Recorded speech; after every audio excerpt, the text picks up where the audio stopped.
നമസ്കാരം. മലയാളി വാർത്ത ഇൻസൈഡിലേക്ക് സ്വാഗതം. വീണ വിജയൻ ഏതായാലും കുറ്റം സമ്മതിച്ചു കഴിഞ്ഞിരിക്കുകയാണ്. രണ്ടാം വട്ട ചോദ്യം ചെയ്യലിൽ തന്നെ തനിക്കിനി ഒന്നും പറയാനില്ല മട്ടിൽ അറിയാവുന്നതും അറിഞ്ഞുകൂടാത്തതും ഊഹാപോഹങ്ങളും എല്ലാം വീണ വിജയൻ ഇഡിക്ക് മുന്നാലെ പറഞ്ഞു. കാരണം ഇനിയും പറഞ്ഞില്ലെങ്കിൽ ഇതിനേക്കാൾ വലിയ ഗതികേട്ടിലേക്ക് താൻ എത്തുമെന്ന് മനസ്സിലായതിന് പിന്നാലെയാണ് വീണ ഇഡിയുടെ മുന്നിൽ മനസ്സ് തുറന്നത്. ഇനി അടുത്തത് ഇഡിയുടെ അടുത്ത തന്ത്രമാണ്. അതായത് വീണ വിജയനെ പുറത്തേക്ക് വിട്ടുകഴിഞ്ഞാൽ നടക്കാൻ പോകുന്ന നീക്കങ്ങൾ എന്തൊക്കെയാണെന്ന് ഇഡി വളരെ രഹസ്യമായി നിരീക്ഷിക്കുന്നുണ്ട്. പിന്നാലെ ഇതാ വീണ്ടും മൂന്നാം വട്ട ചോദ്യം ചെയ്യലിലേക്കും വിളിപ്പിച്ചിട്ടുണ്ട്.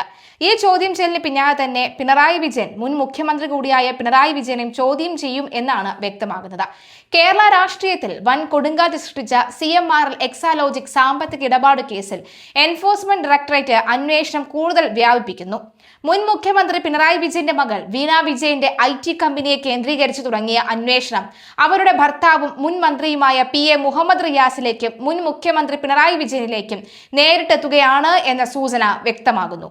ഇരുവരുടെയും ബാങ്ക് അക്കൗണ്ടുകളും ആസ്തി വിവരങ്ങളും ഇഡി അതീവ സൂക്ഷ്മമായി തന്നെ നിരീക്ഷിച്ചു വരികയാണ്. അതിനിടെ പ്രതി മാസപ്പടി ഇടപാടുകളിലെ പൊരുത്തക്കേടുകളിൽ കൂടുതൽ വ്യക്തത തേടി വീണ വിജയനെ ഇഡി വീണ്ടും ചോദ്യം ചെയ്തേക്കും. കൊച്ചിയിലെ ഓഫീസിൽ ഹാജരാകാൻ ഇവർക്ക് നോട്ടീസ് നൽകിക്കഴിഞ്ഞു. മുൻപ് 2 തവണ ചോദ്യം ചെയ്തപ്പോഴും വീണ നൽകിയ മൊഴികളിൽ കടുത്ത പൊരുത്തക്കേടുകൾ ഉണ്ടെന്നാണ് അന്വേഷണ സംഘത്തിന്റെ വിലയിരുത്തൽ. പിടിച്ചെടുത്ത ഡിജിറ്റൽ തെളിവുകളുടെയും ബാങ്ക് സ്റ്റേറ്റ്മെന്റുകളുടെയും അടിസ്ഥാനത്തിലാകും ഇന്നത്തെ ചോദ്യം ചെയ്യൽ. എന്തായാലും ചോദ്യം ചെയ്യൽ പുരോഗമിക്കുന്നുണ്ട്. സ്വകാര്യ കരിമണൽ കമ്പനിയായ CMRL നിന്ന് എക്സാലോജിക്കിനും വീണ വിജയനും ലഭിച്ച കോടിക്കണക്കിന് രൂപയുടെ കള്ളപ്പണം മുൻ മന്ത്രി PA മുഹമ്മദ് റിയാസിന്റെ ബാങ്ക് അക്കൗണ്ടുകളിലേക്ക് മാറ്റിയിട്ടുണ്ടോ എന്നതാണ് ഇഡി പ്രധാനമായും പരിശോധിക്കുന്നത്.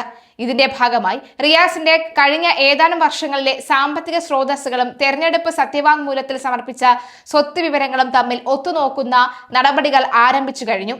കഴിഞ്ഞ ദിവസത്തിൽ മുഹമ്മദ് റിയാസിന്റെ കോഴിക്കോട്ടെ കുടുംബ വീട് കേന്ദ്രീകരിച്ച് ഇഡി ഉദ്യോഗസ്ഥർ പ്രാഥമിക വിവരശേഖരണം നടത്തിയിരുന്നു.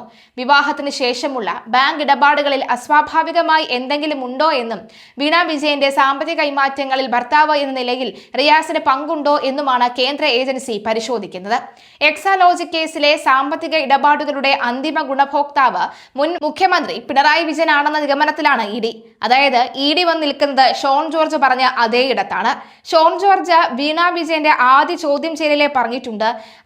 ഷോൺ വളരെ വ്യക്തമായി പറയുന്നുണ്ട്, ഇത് വീണ വിജയൻ നമ്മൾ എല്ലാവരും പറഞ്ഞുകൊണ്ടിരിക്കുന്നത് യഥാർത്ഥ പ്രതി വീണ വിജയൻ അല്ല, യഥാർത്ഥ പ്രതി അത് മുൻ മുഖ്യമന്ത്രിയായ പിണറായി വിജയനാണ് എന്നാണ് ഷോൺ പറഞ്ഞത്. വളരെ വ്യക്തമായി ഷോൺ ആ സ്റ്റാൻഡിന് ഉറച്ചു നിൽക്കുന്നുണ്ട്. എന്തായാലും ആ സ്റ്റാൻഡിലേക്ക് തന്നെയാണ് ഇപ്പോൾ ഇഡി എത്തി നിൽക്കുന്നതെന്ന് മനസ്സിലാകുന്നു. ആദ്യഘട്ടത്തിൽ തന്നെ ചോദ്യം ചെയ്യാൻ വീണയെ വിളിച്ച സമയത്ത് അന്ന് വൈകുന്നേരം നടന്ന അന്ത്യചർച്ചകളിൽ ഷോൺ വളരെ വ്യക്തമായ ഒരു കാര്യം പറയുന്നു. അതിന് മുൻപ് തന്നെ മാധ്യമ പ്രവർത്തകരോട് ബൈറ്റ് നൽകിയപ്പോൾ ഷോൺ ഇക്കാര്യം പറഞ്ഞിരുന്നു. എന്തായാലും നിലവിലെ സാഹചര്യത്തിൽ ആദ്യഘട്ടത്തിൽ ഷോൺ പറഞ്ഞ ആ കാര്യം നമുക്കൊന്ന് കേൾക്കാം. ഇന്ത്യൻ നിയമവ്യവസ്ഥയെ സ്വാഭാവികമായിട്ടും സ്വാധീനങ്ങൾ കൊണ്ടും വ്യവഹാരങ്ങൾ കൊണ്ടും താമസിപ്പിക്കാൻ കഴിയും. പക്ഷേ ഒരിക്കലും ഇന്ത്യൻ നിയമവ്യവസ്ഥയെയും വ്യവസ്ഥിതിയെയും വിലയ്ക്ക് വാങ്ങാൻ കഴിയില്ല എന്ന് ബോധ്യപ്പെടുത്തുന്നത് കൂടിയാണ് ഇവർ. തീർച്ചയായിട്ടും ഇനി എൻഫോഴ്സ്മെന്റ് ഡയറക്ടറേറ്റിന് അന്വേഷണവുമായി മുമ്പോട്ട് പോകുവാൻ യാതൊരു തടസ്സമില്ല. സുപ്രീം കോടതിയെ സമീപിക്കാൻ അവർ സമയം ചോദിച്ചിട്ട് പോലും കോടതി അനുവദിച്ചില്ല എന്നുള്ളതാണ് എനിക്കിപ്പോൾ മാധ്യമങ്ങളിൽ നിന്ന് അറിയാൻ കഴിയുന്നത്. അപ്പോൾ ഇനിയുള്ള ദിവസങ്ങളിൽ കൂടുതൽ നടപടി, തെളിവുകൾ പ്രത്യേകിച്ച് ശേഖരിക്കേണ്ട കാര്യമുണ്ടെന്ന് ഞാൻ തോന്നുന്നില്ല. കാരണം വീണ SFIO എൻക്വയറിയിൽ തന്നെ വീണ പ്രതിയായിട്ടുള്ള, അതായത് സെക്ഷൻ 447 അനുസരിച്ചുള്ള ക്രൈം ചെയ്തിട്ടുണ്ട് എന്നുള്ള കാര്യം SFIO എൻക്വയറി തന്നെ വ്യക്തമാണ്. അതിലുള്ള ഡോക്യുമെന്റ്സ് തന്നെ അവിടെ വ്യക്തമാണ്. അതുകൊണ്ട് പിന്നെ കൂടുതലായ വലിയ അന്വേഷണങ്ങളിലേക്ക് പോകേണ്ട കാര്യം, പിന്നെ കൂടുതൽ അന്വേഷിക്കണമെങ്കിൽ ചോദ്യം ചെയ്യാം, അറസ്റ്റിലേക്ക് പോകാം. ഇത്തരം കാര്യങ്ങളൊക്കെ ഇഡിയാണ് തീരുമാനമെടുക്കേണ്ടത്. എങ്ങനെയാണെങ്കിലും ഈ കോടതി വിധിയിൽ വലിയ സന്തോഷം രേഖപ്പെടുത്തുന്നു, നീതി നടപ്പിലായി എന്ന് വിശ്വസിക്കുന്നു. അല്ലല്ല, ഇത് രണ്ട് കേസാണ്. ശരിക്കും കോർപ്പറേറ്റ് അഫയേഴ്സ് മന്ത്രാലയത്തിൻ്റെ കമ്പനി കാര്യങ്ങളുമായി ബന്ധപ്പെട്ട് സെക്ഷൻ 447 അനുസരിച്ചുള്ള ക്രൈം വീണ ചെയ്തിട്ടുണ്ടെന്നുള്ളതായിരുന്നു എൻ്റെ കേസ്.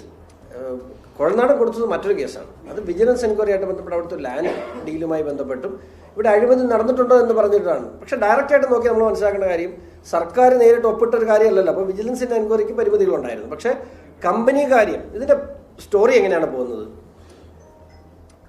ഒരു പബ്ലിക് ലിമിറ്റഡ് കമ്പനിയിൽ ഇൻകം ടാക്സ് എൻഫോഴ്സ്മെന്റ് നടത്തിയ റെയ്ഡിൽ ഒരു തിരിമറി കണ്ടെത്തുന്നു.